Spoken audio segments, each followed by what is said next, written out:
Fidèles téléspectateurs de Carrefour TV, vous faites bien de rester sur la chaîne du paranormal. Bonjour ou bonsoir selon l'heure à laquelle vous nous recevez chez vous. Aujourd'hui, c'est un nouveau départ, c'est une nouvelle émission, c'est Tradiscope qui s'installe chez vous. Je vais partager 59 minutes d'antenne comme ça avec vous, charmants téléspectateurs que vous êtes, avec également sur ce plateau un homme, mais alors un grand, qui va m'accompagner pour question d'ajouter ou alors de contribuer également à l'édification de cette émission. C'est Michel Kakabi, mais avant de venir à lui, nous allons d'abord prendre le sponsor de cette émission. Il s'agit des produits d'Onis. Commençons par la poudre d'Onis et je vous retrouve juste derrière.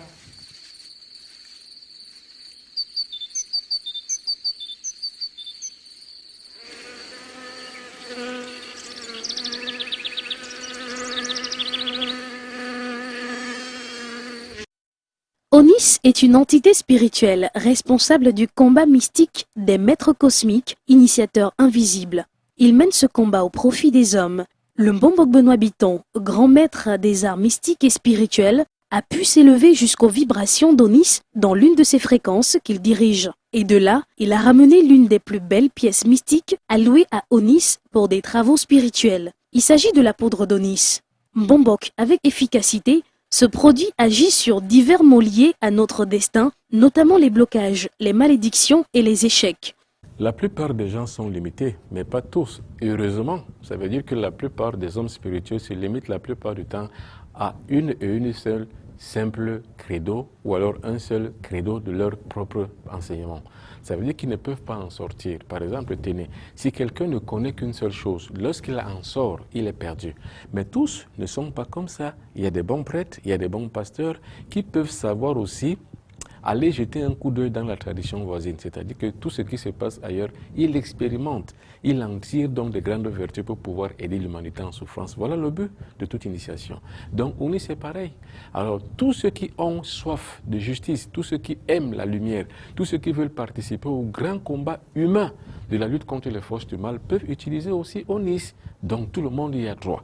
La poudre d'Onis est d'une utilité sans faille. Toutes et tous, à tous les âges, devront profiter de la chance que nous offre ce produit hors du commun. Prêtres, pasteurs, spirituels de tous bords, thérapeutes et laïcs, la poudre d'Onis vous aidera dans tous vos travaux de subjugation. Dites-nous Mbombok, comment utilise-t-on la poudre d'Onis?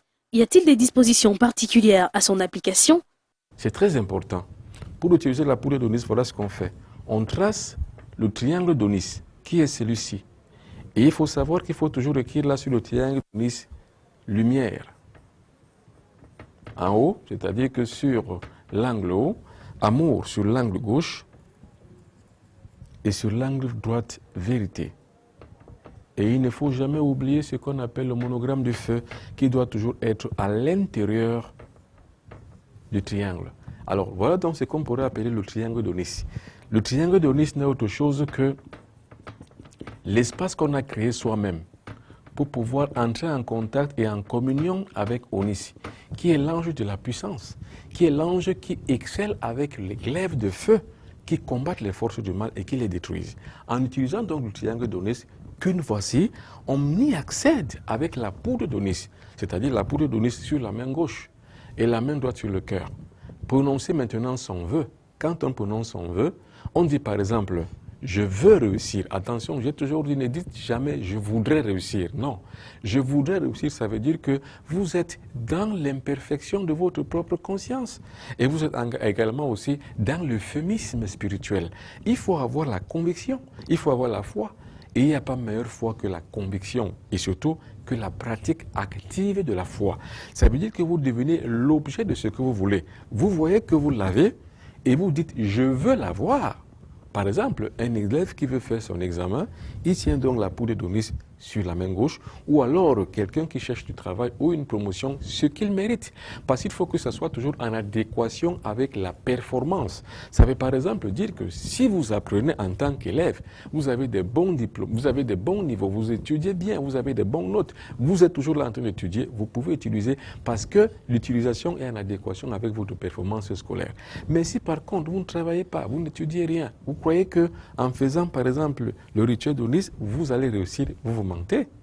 Vous vous mentez à vous-même et d'autant plus que vous mentez même à Dieu sans savoir qu'en mentant soi-même, on a menti Dieu et que Dieu ne peut pas y pourvoir parce qu'il est écrit « Aide-toi et le ciel t'aidera ». Donc, en adéquation avec la performance qu'on produit selon le domaine d'activité où on se trouve, on entre donc à l'intérieur de ceci. On monte sur le monogramme de feu. Dedans, donc, c'est le rituel d'Onis qui commence, c'est-à-dire la poudre d'Onis, vous la mettez sur la main gauche, la main droite sur le cœur, et puis vous prononcez votre vœu. Par exemple, je veux réussir à telle chose, et puis vous soufflez. Vous comprenez? C'est comme ça qu'on utilise donc la poudre d'Onis. La poudre d'Onis n'est autre chose qu'un moyen qui fait activer notre vœu. Et la différence avec la foi passive est que on demande en disant « je voudrais, s'il vous plaît ». Mais dans la voie active, la foi active, on ne demande pas, on ne commande pas, on exige à la nature de réaliser et on l'impose à faire aboutir un vœu. Vous avez compris? Nous parlons des Bamileke sur ce plateau.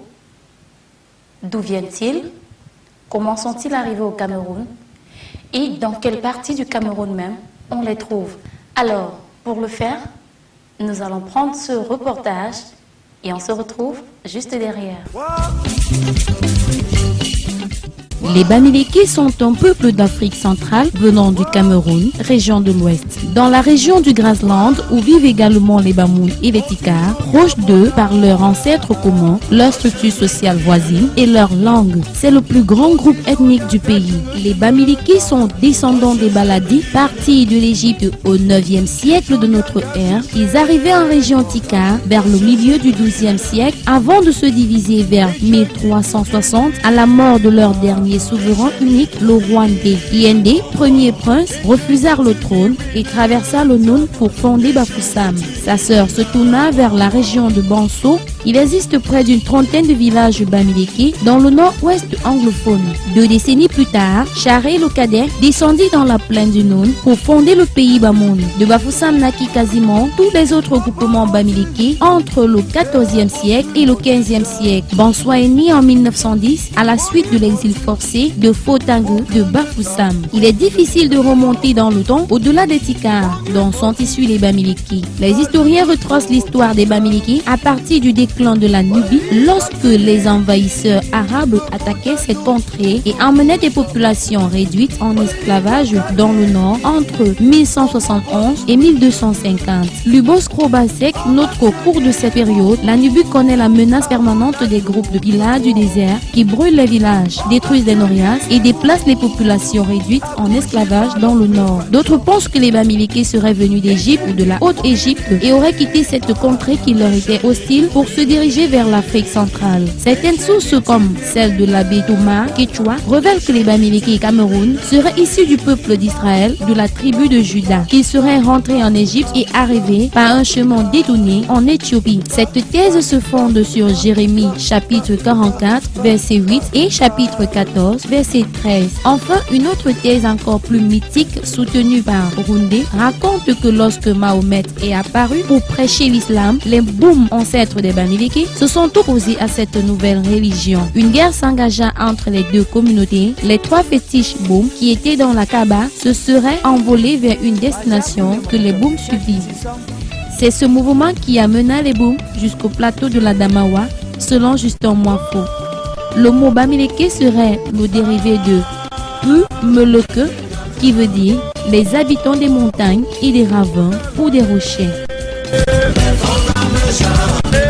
Les habitants des montagnes, des rochers ou des ravins. Alors, je me retourne vers M. Michel Kakadi pour demander pourquoi cette appellation des Bamileke. Est-ce à dire que du côté de l'ouest, il y a assez de montagnes ou encore des ravins ou des rochers? Quand vous regardez la région Bamileke, ou l'espace du Cameroun que les peuples Bamileke occupent, vous constatez que c'est un plateau. C'est un haut plateau, très relevé, et sur ce haut plateau, il y a des ravins. Il y a des ravins qui constituent toute cette zone géographique.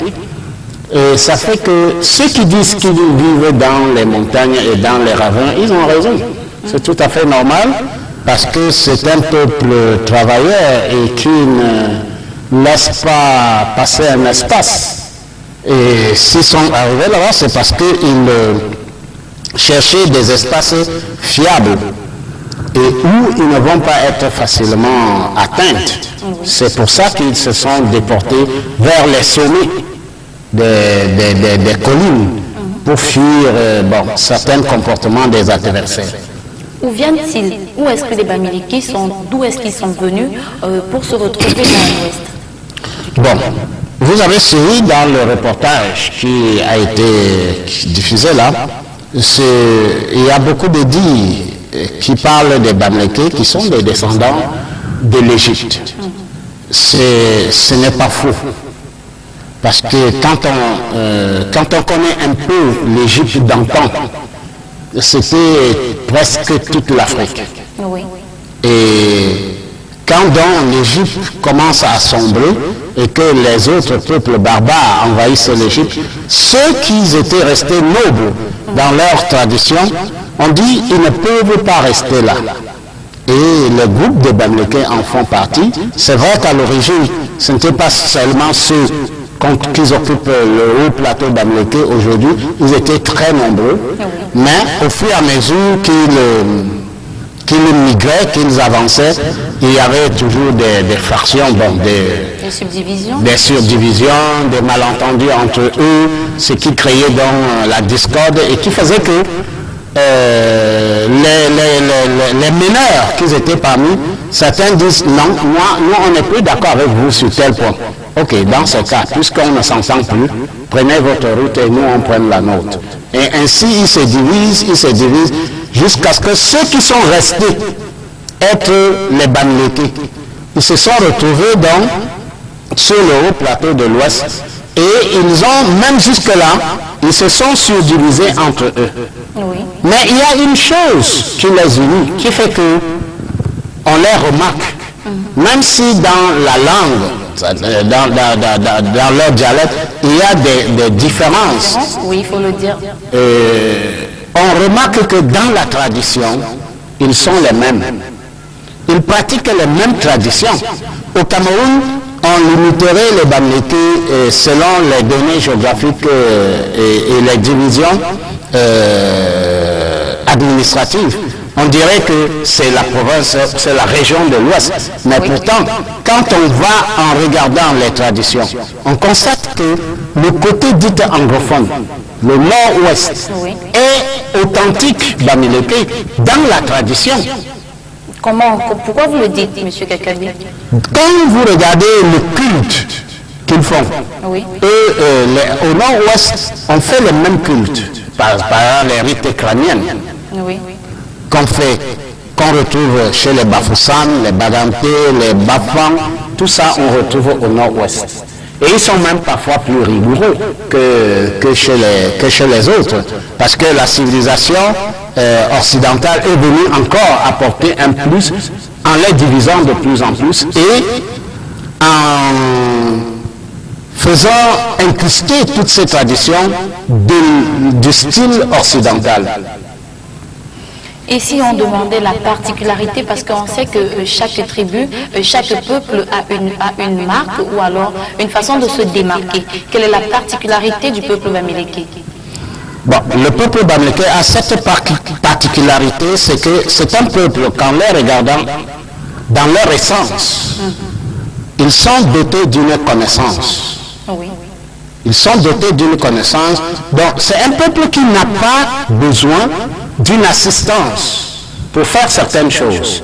Par exemple, dans leur construction, c'est-à-dire la manière de construire leur maison d'habitation, ils sont doués là-dedans. c'est toute une science quand vous voyez comment ils construisent leur maison. C'est pas donné. La manière dont on construit une maison en pièces détachées au sol. Et après, on la remonte. Et après est venue la construction en briques de terre. Ils le font sans toutefois avoir recours à des hauts spécialistes. Ils sont des grands charpentiers.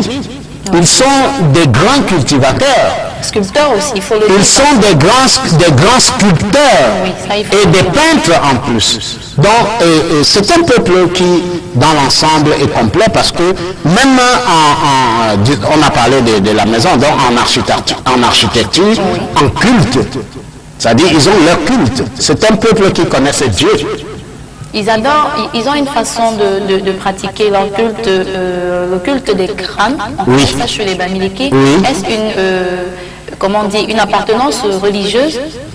Bon, cela, anthropologiquement, nous remarquons qu'un peuple qui a longtemps émigré a à la fin perdu certaines choses. Et quand ils perdent donc certains pouvoirs, ils sont à la quête des forces qui vont leur permettre de vivre. Et c'est pour ça qu'ils, en voulant appliquer le système de momification qui était appliqué en Égypte, Oui. ils sont donc arrivés à pratiquer plutôt le culte crânien. Et parce qu'ils recherchent une force. Mais loin de là, ils n'ont pas perdu certaines essences, c'est-à-dire le fait de reconnaître l'existence des quatre forces qui gouvernent la nature. D'accord, d'accord. Donc, c'est un peuple qui connaît que dans le vent, il y a une force. Oui. Dans le feu, il y a une force. Dans la terre qu'on piétine, il y a une force. Et dans l'eau, il y a une force. Et il maîtrise ces quatre éléments. Et c'est pour ça que vous allez retrouver dans ces villages, dans presque tous les villages bamileke, on retrouve des lieux dits sacrés. Ces lieux-là sont hautement sacrés. Ne pas le confondre avec ce qu'on appelle la forêt sacrée du roi. Oui. Oui, ou des notables. Donc, c'est des lieux où on ne peut pas enterrer un mort. C'est des lieux où on ne peut pas déposer un relique. Mais c'est des lieux où on vient faire des rites. Oui. Et cela démontre que c'est un peuple qui connaisse Dieu et qui respecte la nature. C'est ça, c'est là quelque chose de très important. Parce que quand on compare ce peuple avec d'autres civilisations, on retrouve les mêmes données. Oui. Par exemple, le fait de connaître les quatre éléments, si vous allez étudier la culture maya, inca, la culture indienne, vous retrouvez la même chose. Et c'est ce qui fait que on relie de manière anthropologique ce peuple à celui de l'Égypte, donc où ils sont venus. Oui, puisque l'Égypte était une grande civilisation, une civilisation millénaire, pas une civilisation centenaire, mais une civilisation millénaire, parce qu'elle a traversé presque deux ères, donc presque 5000 ans d'existence et de puissance avant de chuter. Donc les Bamileke viennent de là. De l'Égypte.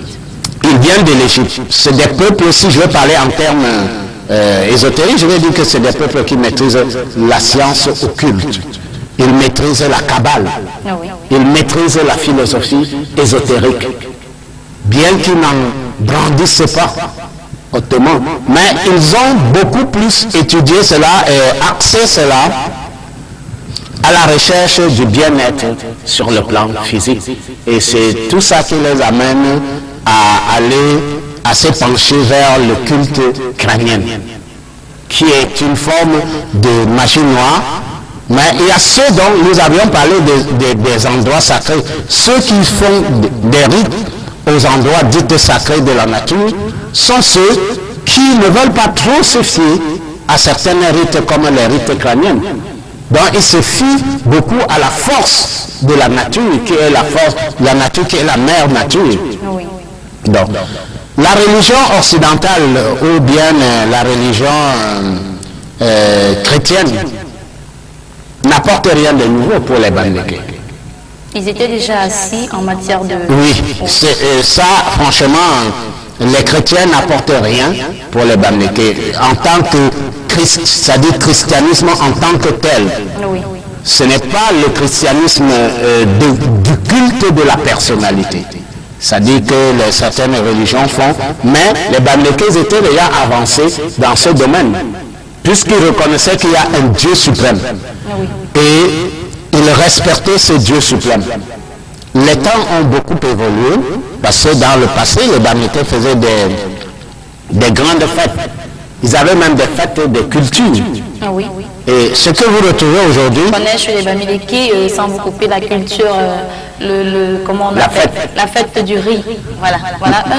La fête du riz, il y avait la fête des ignames. Oui. Et parce que, pourquoi ces fêtes? On doit honorer le grand Dieu suprême qui a permis que tout ça soit. Oui. Et c'est une grande fête, fait pour ça, on l'honore. Et ce jour-là, en cette période-là, c'est bon. Les Bamileke comprennent aussi que le chef qui est leur guide. Oui. Justement, j'allais parler de leur organisation politique, parce qu'on sait qu'ils sont bien organisés, de telle enseigne qu'il y ait au-dessus quelqu'un qui dirige, comme le président de la République. Oui. Parlez-nous un peu de leur organisation politique. Oui, j'ai dit que c'est un peuple par essence, ils ont de la science et de la connaissance. Oui. Donc, le chef qui est leur guide, quand il y avait des fêtes de ce genre, c'est le meilleur, c'est-à-dire que on sélectionne la bonne, la meilleure culture. La meilleure culture, c'est ça qu'on doit donner au chef. On apporte ça au chef. Et le chef est l'officiant du village, c'est-à-dire du peuple. Oui. C'est-à-dire tout ce qui peut arriver en bien ou en mal, on doit voir le chef. Quand ça dépasse, soit les ministres du chef qu'on appelle les notables, tout ça, les groupes des 9, les groupes des 7, quand ça les dépasse, alors eux ils se réunissent avec le chef pour dire il faut résoudre le problème. Il y a peut-être un anathème dans le village, il y a peut-être une malédiction dans le village. Il faut soit en finir avec cette malédiction pour que le peuple puisse revivre dans la tranquillité et dans la paix. Et c'est un peuple hautement organisé, parce que même quand vous regardez comment est organisée la chefferie, Oui. vous n'avez pas besoin d'aller, ils n'ont pas besoin d'aller dans une école pour apprendre cela à quelqu'un. C'est structuré, c'est fait, c'est comme ça. Vous avez le chef à la tête, vous avez la reine mère à côté, et vous avez de l'autre côté encore l'aide du camp, on appelle ça en politique l'aide du camp, mais on appelle le chinda du chef. Le conseiller du chef. Bon, il n'est pas le chinda, il n'est pas le conseiller, mais c'est la main droite du chef. Rien ne peut arriver chez le chef sans passer par lui. Donc, il est ce point-là où vous voulez faire n'importe quoi, vous voulez rencontrer le chef, c'est d'abord lui. Oui. Vous voulez donner quelque chose au chef, c'est d'abord lui. D'abord par lui. Et la nourriture même que les femmes de chef préparent passe devant lui. Il mange. S'il mange, il fait la tête d'un genre, la nourriture passe de côté. Donc, vous voyez que c'est un trio. C'est un trio placé à la tête d'un peuple. Oui. Et quand on regarde les sciences divines, quand on regarde la religion occidentale qui nous vient, il nous présente la Trinité. Et les Bamileke maîtrisent cette Trinité. Vous avez les 9 qui sont des 9 notables, Oui. qui correspondent de manière ésotérique, qui font partie des 9 séphirotes de la haute divinité. Et les 7 qui correspondent aux 7 jours de la création, aux 7 forces de la nature, aux 7 jours de la semaine. Donc c'est un peuple qui détient la science. Ils peuvent tout faire. Quand vous regardez leur construction, ils ont des maisons qui sont basées sur un carré, Oui. mais divisées au-dedans. Et sur la face extérieure, ces maisons sont terminées en 4 formes qui donnent une pyramide, mais qui finissent sur un cône. Oui. Soit ils construisent la toiture en rond, et qui finit sur un con. Ce qui veut dire que quand vous regardez les figures pythagoriciennes, Oui. vous comprenez que c'est le même tracé. Donc, si Ils ont fait les études pour aussi réaliser de telles bonnes œuvres architecturales. non, ils n'ont pas besoin, puisque tout ça a été enseigné en Égypte. C'était l'école qui était enseignée à l'Égypte. C'était l'école de l'éveil. L'Égypte donnait l'école de l'éveil. Donc, c'est pour ça que de manière anthropologique, nous disons qu'ils viennent de l'Égypte. Avec toute cette connaissance qu'ils ont. Un peuple qui connaît, qui prépare le lendemain. C'est-à-dire, ils savent que on a eu la culture cette année, bon, il peut avoir des mauvais moments. Ils ont des greniers. Oui. Donc c'est un peuple qui n'ont pas besoin, ils préparent le futur, c'est un peuple qui n'ont pas besoin d'une autre personne pour se développer. Et d'accord, les Bamileke sont un peuple travailleur, selon Michel Kakabi. L'équipe de Tradiscope s'est déportée dans les coins des rues de la ville de Douala pour tendre le micro à quelques personnes pour nous dire ce qu'ils en savent sur le peuple Bamileke. On a aussi assisté à d'autres qui ont utilisé la langue du Tojom et aussi le Rumbali. Voilà ce que j'ai retenu. Regardez ceci et on se trouve juste derrière. On ne sait pas comment les distinguer, mais je me souviens quand même avoir déjà eu à travailler avec les Bamileke. Je sais que c'est des gars qui sont très objectifs quand déjà ils veulent faire des trucs. Ils sont même prêts peut-être à céder à n'importe quoi pour pouvoir y arriver. Le peuple Bamileke, c'est une race qui se détermine de par leur culture, de par leur civilisation. En particulier, moi je suis ressortissant de l'Ouest, plus précisément de Banjoun. On s'identifie par ce qu'on appelle le Tojom. C'est ça qui identifie un Banjounais parmi tous les autres Bamileke. Oui, donc chez moi, il y a le Tojom, c'est ça qui est réellement le natif qui donne trait à être Badjounais. Donc c'est la racine du Badjounais. S'il n'y a pas le Tojom, tu n'es pas Badjounais. Pour dire une phrase en Tojom, je dirais Gachate poa Tojom, ne gona shumyanga gonga we. Bayi pie po gonga doro po hala gachate we. Ça veut dire tout simplement en français que je salue tous ceux qui sont des natifs Tojom dans tout le monde entier, que ce soit chez le blanc, que ce soit chez nous ici. Je les salue tous. Bamileke, je suis déjà. Dire qu'on a entendu parler de Bamileke, puisque je le suis, je peux dire le peuple Bamileke est un peuple graceful, comme on nous a appris à l'école. Et on nous a souvent dit c'est un peuple travailleur. Puis Banjoun. Comme pour dire, j'ai dit bonjour à tous. Bon, on peut dire que les Bamileke sont des tika.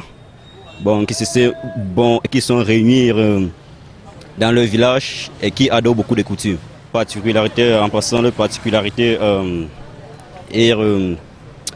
donc, on peut dire de la tradition. Ils aiment trop beaucoup la tradition et ils sont attachés aux traditions. Et c'est ça qui fait leur force. On peut dire je suis dans le département de Bouddha, arrondissement de Babadjou. C'est appelé le Ngombale. Bon, je peux dire pour papa, pour maman, qui veut dire bonsoir ou bien bonjour mes pères et mes mères. Il faut dire que le peuple Bamileke est riche également en matière de langue. Je vais me retourner vers Monsieur Michel Kakabi qui est sur ce plateau depuis le début de cette émission avec moi pour qu'il nous dise environ combien de langues Monsieur Michel peut compter la partie de l'Ouest dans le peuple Bamileke, combien de langues ils ont eux, parce qu'il y a une diversité incontestable. Oui, Laetitia, vous voyez à l'Ouest, dans toute la région de l'Ouest, autant qu'il y a des villages, autant qu'il y a des langues. Oui. Mais si vous remarquez très bien, vous allez constater qu'il y a des langues toutes ces langues ont une même racine. Laquelle c'est? Bon, elles sont surdivisées. Quand vous prenez par exemple les Badjounais. Oui, quand on parle du Tojom chez les Badjounais. Oui, quand vous prenez les Baham, les Bansois, oui, les Bambougou, ces peuples, les Bameka, tous ces gens-ci là se comprennent. Mais ils n'utilisent pas la même langue. Il y a juste des Ils se dérivés. comprennent. Ils se comprennent. Par exemple, Bamungum, Bansoa, Bameka, Bamedju Oui. parlent la même langue. Si un étranger est là, il ne peut pas distinguer. C'est les vrais qui vont dire que non. Non. Celui-ci n'est pas Ok. Bansoa, celui-ci Oui. est Bamungum, celui-ci est Bameka. Parce qu'il y a des accents qui diffèrent. Qui diffèrent. Oui, des accents. Et l'administration est venue encore les diviser. Oui. Parce que sinon, l'administration aurait dû, si elle se servait de ces langues-là, elle les aurait regroupées par langue pour en faire Une seule. des départements Oui. et des arrondissements. Mais on les a encore scindés pour les envoyer dans plusieurs départements. Donc, autant qu'il y a des villages dans la région de l'Ouest, autant il y a Des langues. langues. Parce que parfois, il y a des familles Familles qui sont divisées à cause du fait que l'un vit là-bas, l'autre vit là-bas. Mais quand tu les suis parler là, quand vous les entendez parler, il y a toujours des différences. Oui. Des différences de ponctuation, d'accent qui diffèrent. En réalité, c'est un des peuples qui ont le plus de langues, de Oui. multiples langues au Cameroun. Et les linguistes, jusqu'aujourd'hui, n'ont pas encore fini Déterminer de détecter le nombre de langues qui existent chez les Bamileke. Bien qu'il y a des langues qu'on écrit, comme les Mendjumba, exemple. les Ngamba, Oui. toutes ces langues-là, on écrive avec notre celui de Bafang qu'on écrit. Bien qu'il y a tout ça, mais il y a toujours, on est toujours à la découverte de certaines langues. Oui. Et ce qui fait qu'on ne peut pas dire qu'ils ont 10 langues, ils ont 20 langues. Non, c'est un peu compliqué. Et d'accord. Ici, on parlait actuellement de leur, comment dire, leur organisation économique. On sait que les Bamileke sont, je vais dire presque tous les Bamileke sont riches. Je me permets de le dire parce que, et quand on regarde, et pas parce qu'ils ont fait de grandes études. Il y en a qui sont, on connaît dans la rue, dans les villes de Douala, ceux qui sont même pousseurs à la limite, ceux qui sont bensikineurs, comme on dit souvent au quartier, donc des conducteurs de moto. Mais alors, comment ils font pour aussi garder une certaine économie assurée? Bon, écoutez, au départ, nous avions dit que c'est un peuple qui détient la science. Un peuple qui détient la science, dès bas âge, on les initie. Oui. Oui. Et quand on les initie, qu'est-ce qu'on fait? On dit à un enfant que quand tu as 100 francs, tu ne dois pas les dépenser le tout. Tu dois enlever des 100 francs là, 25 francs que tu mets de côté. Ah bon? Oui, les 25 francs que tu gardes chaque jour, à un certain temps vont devenir une masse d'argent. Et cette masse d'argent-là, tu vas l'utiliser. Comme par exemple, tu achetais, je prends un exemple, un enfant qui a acheté les arachides par seau, peut-être à 3 000 francs ou bien à 2 000 francs le seau, il venait laver et aller revendre en détail. S'il a épargné son argent, il se retrouve qu'on lui dit non, petit, si tu as 5 000, si tu as 10 000, tu as un sac d'arachide. Alors il réfléchit et dit, un sac d'arachide. Donc je peux gagner plus dans le sac, oui. Il achète donc un sac. Oui. Parce qu'il est parti de 25 francs épargnés pour arriver à avoir l'argent qui lui permet d'avoir un sac d'arachide. Et maintenant qu'il a le sac d'arachide, il commence à vendre et il commence à faire un grand profit. Il prend un sac, demain il viendra prendre 2 sacs et ainsi de suite. Il va dire non, je ne peux pas arriver à vendre seul les 2 sacs. Si là son petit frère vient m'aider, et c'est comme ça, au lieu d'acheter seulement un sac, il va commencer à acheter 2 sacs, 3 sacs. Et voilà comment, ce n'est pas la sorcellerie. Parce que d'aucuns, oui, on sait très bien qu'on taxe les Bamileke de Fomlatman. Oui. De ceux qui sont capables de tout. De ceux qui sont capables de tout pour se faire, pour être riches. C'est vrai, on ne peut pas nier, mais c'est parce qu'on est entré dans une civilisation où la terre est devenue un village, Oui. que les cultures et les organisations se rencontrent facilement. Mais les Bamileke, dans leur essence propre, n'ont pas besoin je le dis en tant qu'anthropologue gnostique, que les Bamileke n'ont pas besoin d'une force ésotérique, mystique, étrangère pour faire quoi que ce soit. Ils ont tout en eux-mêmes. Donc, bien qu'on parle de sorcellerie, de mysticisme, Fomla et consorts, Fomla ne veut même pas dire sorcellerie, Fomla veut dire un village abandonné. Donc, ils sont puissants parce qu'ils maîtrisent. Nous avions dit tout à l'heure qu'il y a des endroits dits sacrés chez les Bamileke. Les Bamileke, ils vont. Quand ils font leurs affaires, ils regardent, c'est-à-dire plus ils partent, plus ils regardent derrière. Donc ils y vont pour faire des rites et demandant aux forces vivantes en ces lieux de les assister dans leurs activités. Ce qui fait que certaines choses ne les arrivent pas. Vous avez, dans votre sport, vous avez parlé des sacrifices. Les Bamileke font les sacrifices. Oui. Ils font beaucoup de sacrifices et quand ils mènent une activité qu'à un moment donné, il y a ralentissement, ils cherchent à savoir pourquoi il y a ralentissement dans le progrès de ces activités. On peut lui dire, organise une fête parce qu'il y a les gens qui sont mécontents. Mais quand il organise la fête chez lui, c'est pour vous venez manger, mais vous ne savez pas au fait de quoi il est question en fond. Mais parce que lui, dans son fort intérieur, il a fait cette fête pour que les dieux, autant que les gens viennent manger, sont contents, il faudrait que les dieux soient contents. Et c'est une preuve aussi que là, ils détiennent encore la science.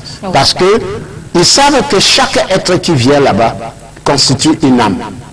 Et cette âme qui vient jouir dans sa table, est fier, rentre chez lui étant content, va continuer à dire que oh, telle personne, c'est un grand homme. Vraiment que Dieu le bénisse, hein, que ses affaires marchent. Oui. C'est un rite. Les gens le font et continuent à le faire, mais parfois d'aucuns le font, mais qui ne savent pas. Le sacrifice pour que le chemin s'ouvre dans ses affaires, tout le monde le font. Que ce soit dans les religions dites classiques, c'est-à-dire que les religions dites chrétiennes venues de l'Occident, cela se fait. Puisque de là à sacrifier la nourriture sur les crânes des aïeux ou encore acheter un bon vin aussi cher pour aller donner à quelqu'un qui est décédé il y a bien longtemps, pendant qu'il y a quelqu'un à côté peut-être qui a soif, est-ce que ce n'est pas une certaine façon de négliger le vivant au profit du mort? Bon, Laetitia, là c'est le culte crânien. C'est une religion qui est très évoluée à l'ouest. Je parle de religion parce qu'elle n'est pas différente de ce que la religion gréco-romaine nous présente. Donc, c'est un culte rendu à la personnalité du mort. Oui. Et on retrouve cela dans les églises romaines et dans toutes les églises dites chrétiennes. Je sais de quoi je parle. Le culte à la personnalité humaine est devenu presque universel parce que l'humanité a perdu, comme je l'ai dit tout à l'heure, les Bamileke en migrant ont perdu le sens de la christique, le sens christique qui les gouvernait, parce que dans l'Égypte antique, ils n'adoraient que le Christ.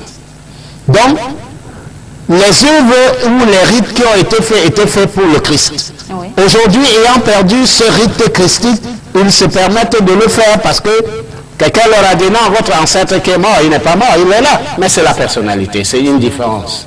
Et cela se passe, on les retrouve dans les églises aujourd'hui. Donc, mais tout ça, gnostiquement parlant, c'est de la magie noire. Oui. On appelle ça la nécromancie. Tout ce qui a trait avec reliques humaines, c'est de la magie noire. Il y a donc cette particularité aussi chez les Bamileke, qui n'est pas la magie noire, qui émane des lieux sacrés, où les gens viennent organiser une fête. On y va avec parfois la chèvre, le plantain, le vin, tout ce qu'on apporte là-bas, rien ne doit rentrer à la maison. Et généralement, on n'invite pas une foule. C'est un lieu sacré. Il n'y a pas de relique humaine là-bas. Et ce genre de culte, Quand on étudie d'autres civilisations, c'est des rites qui existent dans presque toutes les civilisations, même les civilisations occidentales. C'est un rite christique. Parce que là, il s'adresse à un endroit, à un point de la nature où il reconnaît qu'il y a des forces christiques qui vivent là-bas dans les éléments qui sont là-bas. Et il vient faire cela pour demander l'ouverture de ses biens, de ses activités. Et je vais vous dire que ça marche. Et celui-ci, le rite fait au lieu dit sacré, marche sans problème. Il n'y a pas un problème quelconque en retour de cela. Mais par contre, le rite fait craindre. Si vous sautez de venir, alors là, attendez-vous à quelque chose. La frappe est puissante. D'accord. On va marquer encore un temps d'arrêt dans cette émission pour laisser place à notre sponsor. Vous également, vous pouvez choisir de sponsoriser une des émissions de Carrefour TV parce que Carrefour TV est une entreprise à caractère social. Donc, vous pouvez également sponsoriser, comme les produits d'Onis, sponsorise cette émission. On va regarder cette fois-ci l'huile d'Onis et derrière, on va parler de la culture en matière de danse chez les Bamileke.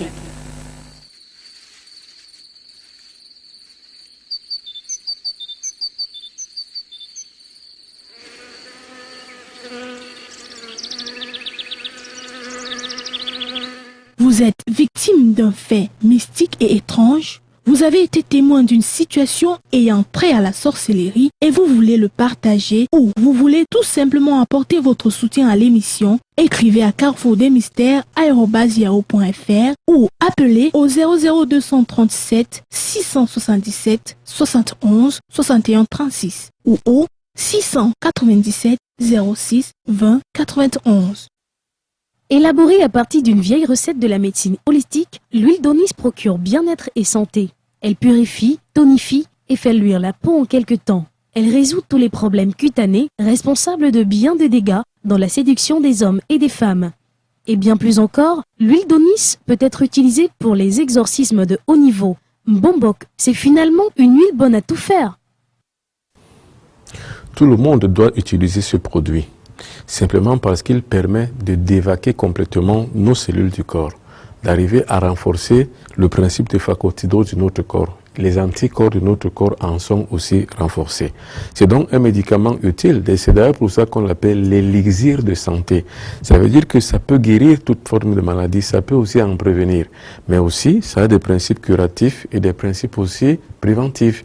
Ces principes préventifs sont inoculés, si vous voulez, sont réactiver en chaque fois que nous constituons ce médicament et surtout aussi neutraliser par rapport aux principes et aux procédés alambiques qui permet qu'on puisse arriver à avoir une essence de l'huile. Cette huile essentielle donc nous donne la force vitale et vitalisante que nous avons besoin pour pouvoir nous mouvoir. En effet, on ne peut traduire tous les bienfaits de l'huile d'Onis car tellement ils sont nombreux. Ce qu'il faut simplement retenir, c'est que Onis est l'ange guéri qui combat Satan dans tous ses états. Disposer de l'huile d'Onis, c'est garantir une bonne protection contre les forces du mal, bon pour les enfants, agréable pour les adultes. Mbombok, on peut même utiliser comme antidote, car elle permet d'éliminer 95% de toxines alimentaires qui détruisent notre flore intestinale. Même si cela peut correspondre à des prouesses que je réalise, c'est pas ça le but du principe actif que je suis devenu par rapport donc à la thématique de la médecine traditionnelle. Ce n'est pas ça qui est le plus important. Le plus important, c'est de pouvoir faire connaître. C'est-à-dire que je connais des procédés, je connais des formules spirituelles, je connais des formules sacrées pour pouvoir guérir et pratiquer une tradithérapie. Cela peut donc être utile pour l'ensemble de l'humanité. Le combat aujourd'hui que je mène est le combat de l'homme par l'homme et avec l'homme. La préparation de ce pur produit des laboratoires du Mbombok Benoît Biton est si complexe que le résultat à l'arrivée ne peut être que convaincant, car ce médicament aux 1000 vertus thérapeutiques guérit tous les mauvais sorts jetés par les sorciers ou ramassés à l'air libre. Le zona, le mousson, le famla, le ndimsi, les plaies inguérissables, le con et bien d'autres sont vaincus en quelques temps seulement. Le Mbombok est l'enseignant, le Mbombok est le thérapeute universel, le Mbombok vibre avec le secret de Dieu. C'est ce qui fait de lui un grand professeur. Et le professeur dont je suis par exemple, ce n'est pas que je donne indicativement un enseignement qui est écrit sur les livres, mais c'est que j'enseigne les hommes par l'expérience de ma propre vie. Donc ce produit et ces médicaments que j'élabore sont l'expression de ces expériences que je mène depuis de longues années, depuis que je suis tout petit, quand j'apprenais encore auprès de mon feu père, qui lui aussi était un bombok. Et un bombok mabouille, c'est-à-dire un herboriste sacré. C'est la même donc généalogie et c'est la même propension de ce même traitement que j'essaie d'initialiser et de pouvoir rapporter avec un peu plus de connaissances chimiques, avec un peu plus d'élaboration intellectuelle pour pouvoir sortir de l'obscurantisme sataniste ou alors de l'obscurantisme idéologique dont on verse la plupart du temps la médecine traditionnelle. C'est pour ça donc que ce traitement reste un traitement de mise pour pouvoir apporter une grande conscience dans l'élaboration chimique de nos principes actifs traditionnels. L'huile d'Onis est une composite des matières graisseuses transformée à l'état subtil, bon pour massage, mais aussi pour embaumage dans le cas de l'exorcisme. Contact pour toute acquisition 00 237 77 71 61 36 ou le 97 06 20 91 ou encore contactez-nous à l'adresse carrefour.mystère@yahoo.fr. Bien évidemment, vous pouvez choisir de sponsoriser également soit Tradiscope ou encore l'une des émissions de Carrefour TV, parce que Carrefour TV est une entreprise à caractère social. Alors, je me retourne encore vers M. Kakabi pour lui demander exactement pourquoi cette multitude de danses. On sait que les Bamileke ont une diversité en matière de danse. Et ça dit qu'il y a des danses spécialisées pour certaines cérémonies, ou alors toutes les danses sont ouvertes au public. Dans le temps passé, il y avait les danses de la gaieté. C'est-à-dire que les danses, quand une femme a donné un enfant, oui. On vient pour voir l'enfant et on doit soit donner le nom à l'enfant, oui. C'est le chef de famille qui décide et il en fait une grande fête, c'est selon ses possibilités. Oui. De ce fait, il peut organiser une danse et il invite ces danseurs-là, c'est lui qui doit les nourrir. Et là, c'est une danse de la joie. Donc, il y a multiples danses. Il y a les clans qui ont leur danse, et il y a les danses qui ne sont que pour le deuil. Oui. Qu'on ne peut pas se mettre à les danser pour rien. Mais il y a les danses rituelles. Oui. Il y en a même qu'on danse dans un village une fois 10 ans. Ah bon? Uniquement. Éclairez-nous un peu, par exemple. Oui, mais parce que c'est des danses rituelles. Ceux qui sont membres, ils ne sortent pas n'importe comment. Oui. Ils ne sortent pas n'importe comment. Parce que c'est des danses rituelles. Ce sont des êtres initiés. Ils ne viennent pas danser pour rien. Et ils dansent après les 10 ans là pour un objectif précis. Oui. Vous avez, chez les Bamileke, la danse célèbre en termes de magie ou de sorcellerie, on l'appelle le kunga. Ah oui, je connais cette danse où pour sortir même avec des objets, on n'a pas le droit de voir ces objets. Il s'agit de cette danse, monsieur Le Michel? kunga est une danse qui est connue, mais qui est secrète. Oui. C'est dansé par qui? Par des personnalités? Par les membres du clan de kunga. Oui. Si vous n'êtes pas membre du clan de kunga, vous ne pouvez pas entrer dedans. Et si par malheur ou par chance, vous lorgnez et qu'on vous attrape, on vous met dedans, c'est-à-dire les membres constatent que vous étiez en train de les lorgner, oui. Alors ils vous arrêtent et ils vous mettent dedans, ils font de vous le membre du kunga. Et avec tout ce qui doit arriver que vous allez donner, oui. Les porcs, les chèvres, je ne sais pas moi, combien de boissons vous allez donner, oui. Et ainsi pour que vous soyez acceptés. Et si par malheur, vous êtes un jeune et que votre père est vivant et qui n'est pas membre du kunga, vous allez subir les conséquences parce que vous ne pouvez pas aller là où votre père n'est pas allé. Donc, de ce fait, vous allez introduire votre père dans le kunga. Vous allez payer tout pour être accepté comme membre du kunga. Et il faut que votre père prenne le devant pour que vous passiez. Il y a plein de danses. J'ai parlé tout à l'heure de la danse de la joie. Oui. Vous avez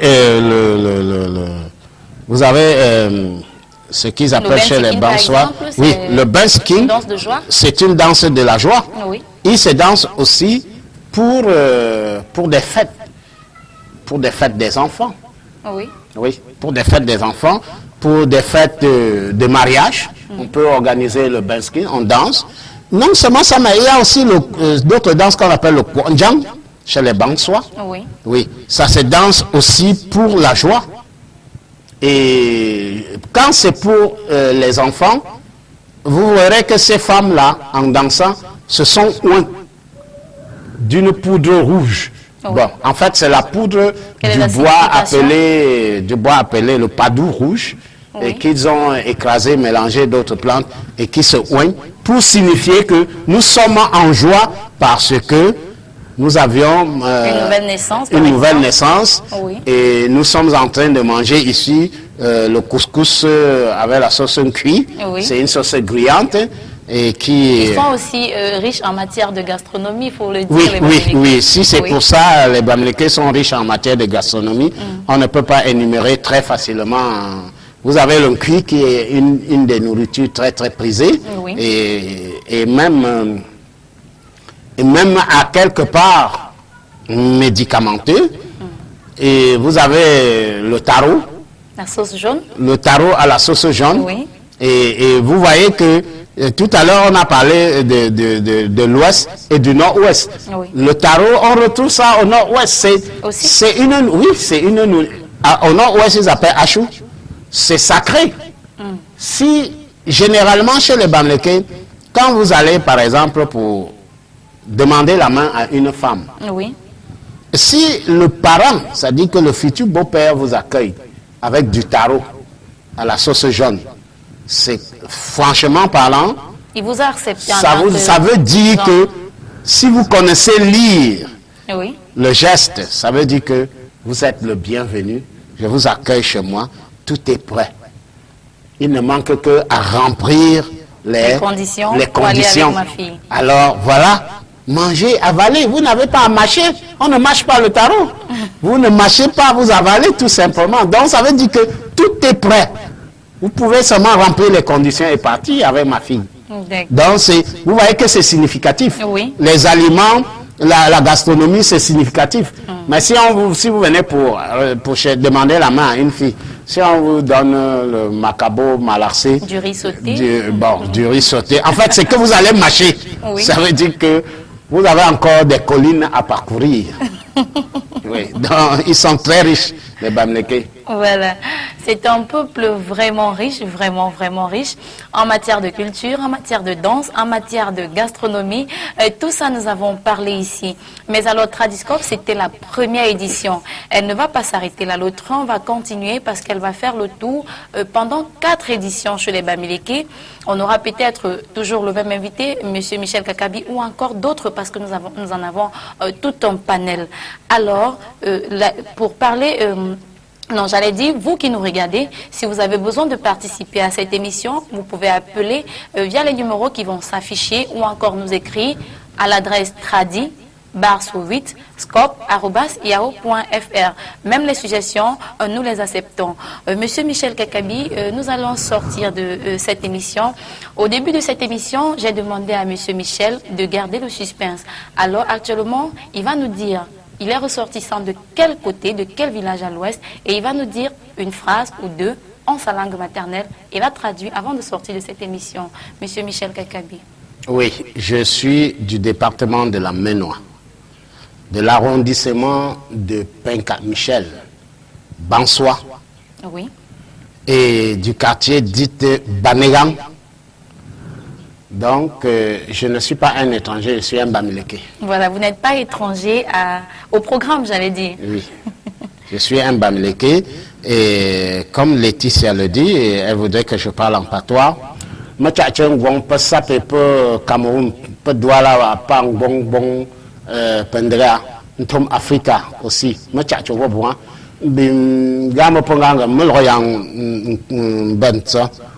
un Tota nest angane télévision ngomana ngawa pa bamleke namba ave mata amangamo plus fou. J'ai dit ceci, que je salue tous les bamleke du Cameroun, de l'Afrique et du monde. Ah oui. Je les salue et que je suis ici sur ce plateau de télévision aujourd'hui pour parler des bamleke et de leur manière de vivre. Alors, vous savez que les bonnes choses ne durent jamais, c'est dur de se quitter, mais alors, les programmes de Carrefour TV ne s'arrêtent pas là. Restez scotchés, autant pour moi, sur la chaîne du paranormal. Quant à moi, retrouvons-nous le vendredi prochain, quand il sera 17h, heure d'Afrique centrale, heure du Cameroun. D'ici à là, portez-vous bien, sortez couverts.